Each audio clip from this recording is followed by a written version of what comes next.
पायल चुपके से उठी, धीरे से दरवाजा खोला और बाहर निकल गई। इतने में उसके पति विक्रम की नींद खुल गई। मुझे अक्सर पायल पर शक होता है। आज मैं देखता हूँ कि ये इतनी रात को जाती कहाँ है। दूसरी तरफ पायल अपनी छत पर चली गई। वो किसी तरह सीढ़ी लगाकर अपने मायके के आंगन में कूद गई। वहां पर एक बहुत बड़ा कुआं था। वो कुआं सूखा हुआ था। उसने पास में रखी एक सीढ़ी उस कुएं के अंदर डाली और कुएं के अंदर चली गई। अंदर एक लकड़ी की छोटी सी झोपड़ी बनी थी, जिसमें एक मासूम सा बच्चा रो रहा था। पायल ने उसे अपनी गोद में उठा लिया। मत रो मेरा बच्चा, तेरी माँ आ गई है। हे भगवान, कब तक मैं अपने ससुराल और मायके वालों से अपने बच्चे को छुपा कर रखूंगी। तभी छत पर पीछे पीछे उसका पति विक्रम आ गया। पायल अपने ही मायके के आंगन में इतनी रात को चुपके से करने क्या गई होगी। अंधेरे में कुछ समझ में नहीं आ रहा। लगता है मुझे अभी जाकर देखना पड़ेगा। आखिर पायल अपने बच्चे को अपने मायके के आंगन के कुएं में छुपाकर क्यों रखे हुए थी? क्या विक्रम उसे पकड़ पाएगा? इसके बाद आखिर होगा क्या? ये जानने से पहले हमें ये जानना होगा कि इससे पहले आखिर ऐसा हुआ क्या। पायल एक सांवली लड़की थी। एक दिन पायल को देखने एक भैंस जैसा मोटा लड़का आया। माँ, आप मेरी दुश्मन हो क्या? इतनी काली लड़की से मैं शादी नहीं कर सकता। चलो यहाँ से। अबे जा भैंसे की औलाद, तुझ जैसे भैंसे से मुझे भी शादी नहीं करनी।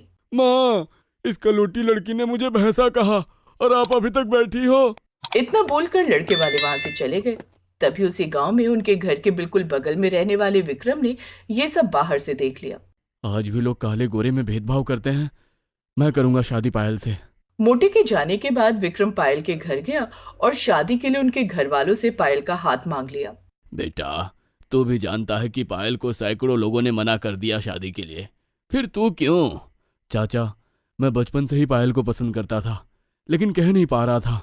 जब सैकड़ों लोगों ने पायल से शादी के लिए मना कर दिया, तब मुझे यकीन हो गया कि भगवान ने पायल को मेरे लिए ही बनाया है शायद। तो इस तरह विक्रम ने अपने घर में बात की और कुछ ही दिनों में उन दोनों की बड़ी धूमधाम से शादी होने लगी। शादी वाली रात अचानक पायल के पेट में दर्द होने लगा। जैसे ही वो बाथरूम गई, वैसे ही उसने एक नवजात बच्चे को जन्म दे दिया।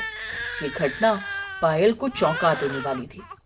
हे राम, ये क्या हो गया? न मेरा पेट निकला, न भी हमारी सुहागरात हुई, फिर ये बच्चा अचानक कैसे पैदा हो गया? अगर किसी को पता चला तो ये शादी भी टूट जाएगी। तभी अचानक पायल के दिमाग में एक आइडिया आया। मैं अपने बच्चे को ससुराल तो नहीं ले जा सकती। ऐसा करती हूँ, इसे अपने आंगन में बने कुएं में छुपा देती हूँ किसी तरह। सारे लोग बारातियों के साथ व्यस्त थे। इस बात का फायदा उठाकर वो अपने आंगन में गई। वो कुआं सूखा पड़ा हुआ था। सीढ़ी लगाकर वो कुएं के अंदर गई। वहां पर उसने लकड़ी से एक छोटा सा झोपड़ी जैसा कुछ बनाया। फिर उसमें तौलिया बिछा दिया और उसी के ऊपर अपने बच्चे को लिटा दिया। क्या जमाना आ गया है! लोग शादी के बाद बच्चे होने का इंतजार करते रहे।